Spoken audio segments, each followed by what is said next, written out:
Here we are with Heather Graham in New Jersey. Welcome, Heather. Thank you. And you have a new book that came out in September, Uninvited. I have a book called The Uninvited that came out in September, and it's part of something we call the Crew of Hunters series, which actually began about a year and a half ago now. And that one began with, it was Phantom Evil, the, let's see, Unholy, Phantom Evil.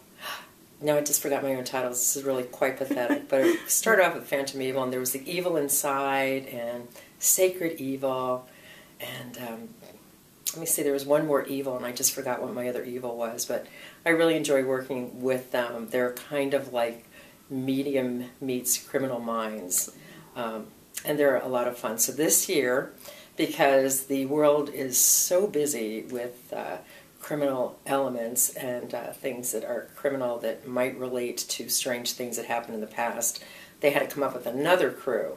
So this was the year for what we call the Texas Crew, K-R-E-W-E, because of course the first took place in New Orleans, so you have crews. But the Texas Crew has kind of gone around, started off in San Antonio with the, I can't believe I'm forgetting my own titles.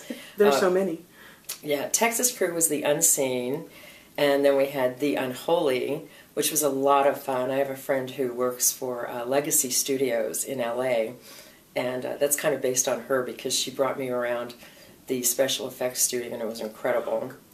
Really neat, yes. This young lady's job is sometimes to dress Robert Downey Jr., so it's kind of like we all feel really sorry for her. Rather than undress him? Yeah. Well, you know, the whole Iron Man thing, she's in on that, but she gave me such a great story to work with, so that one went in that direction. And the Unspoken takes place on the Great Lakes, Lake Michigan, and it has to do with a shipwreck that's discovered after years and years. And then the last one, The Uninvited, takes place in a historic home in Philadelphia and has to do with the Revolutionary War. So they're just, for me, they're really wonderful to work on because I'm a massive history buff. And I think that we have so many places around our country that are just so fascinating that they're great to work with, and I enjoy them.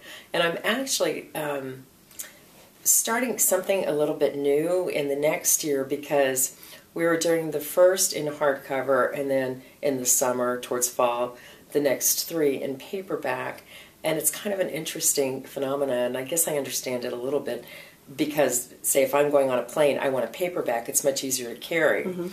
And I know I do have an iPad, and I could carry that, but I don't want to have to turn my book off during takeoff and landing. So I understand how people have, you know, certain desires about paperback or hardcover. So this year, the hardcover will start a new series, which is going to be called Cafferty and Quinn. And let's see, Quinn is a private eye who was kind of like a wild child and football hero, a really popular, wonderful person who then fell into a great deal of, you know, running around with the wrong element, doing drugs, etc., to the point where he died, however, was resuscitated. But his character was enriched once he came back to life. And he teams up with a young lady who owns a curio shop, and her father has just died, and she had not known what he was collecting.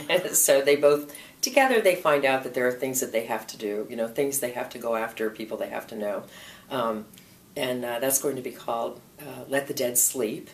So that will be the hardcover. And then in summer, the 3 paperbacks will go back to being Crew of Hunters. They will need more crew. And I'm working on one right now that takes place in Savannah, and I love Savannah. Yeah. So I'm having a good time with that. I bet. And Let the Dead Sleep, that's in March. That will be tail end of March. March 27th, I think, is the actual cover. So you have a thing coming up in December, Writers for New Orleans. You want to tell us about that? Oh, thank you. Yes, I would love to. Thank you. Ever since Katrina, to begin with, I've had a long history with New Orleans. I am from Miami. Both my parents were immigrants, one from Scotland, one from Ireland. But for some reason, when I was very young, I wound up in New Orleans with my dad, and when people hear that, they kind of look at you. But it's like, no, no, no. My father was not taking me walking down Bourbon Street. We did do many wonderful things there. I got to hear some, you know, just incredible music and the architecture of the city, the spookiness of the cities of the dead or the cemeteries. And I just fell in love with the city. And one of my closest friends is from Lafayette, Louisiana. So for years and years, I would go to New Orleans, she would come in, and so we had a really nice association with the city. Then the weekend right before Katrina, I had a book due out which was called Ghost Walk, and we had been up there filming a trailer for Ghost Walk, and 3 days after Katrina came through and hit Miami. So it got us first at a 1, and I think people in Miami really probably watched it more than others as it went across the Gulf, because it's kind of like as a 1. Yeah. It ripped up a great deal more than you usually see. I remember the kids looking at me thinking, "Oh my God, we might have some of the last, images of the city."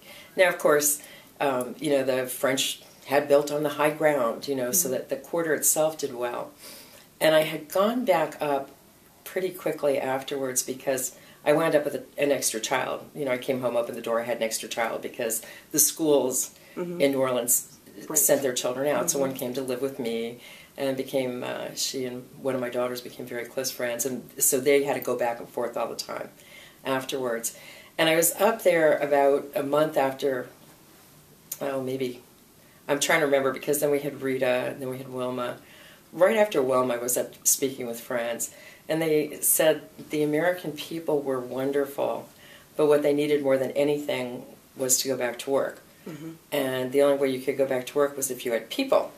So she looked at me and she said, "You're a writer, you could throw a conference." And I'm kind of like, I may. Yeah, sure, no problem. We can try. It's nothing I've ever done before, but I just kept thinking too that nothing, I shouldn't say nothing, but I mean, few things have inspired so many writers as the city of New Orleans. I have so many friends who use it.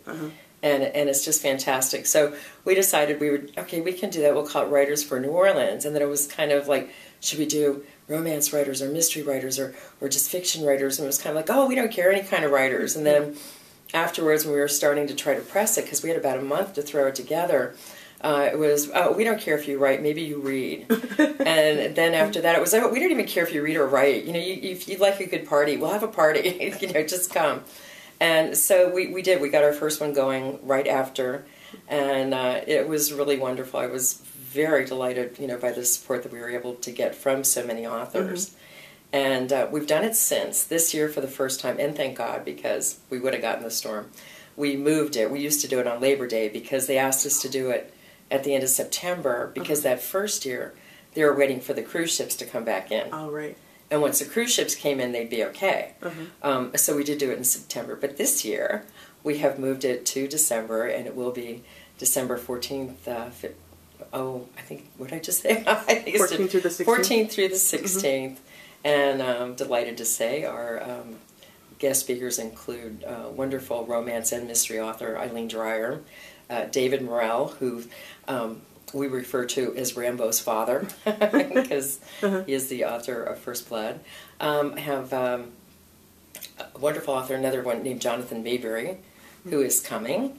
And he's done everything this year. He's gotten into graphics, all kinds of wonderful things going on for him.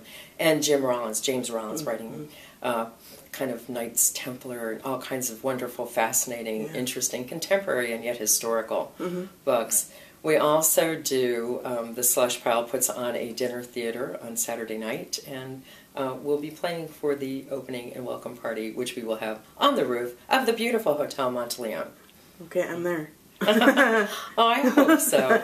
And that has a website. You can find out more. It has a website. It's writersforneworleans.com. Easy to remember. Yes. Yep. Okay. Well, thanks, Heather. This was great. Thank you. Thank you so much. I really enjoyed getting to speak with you. Thank you.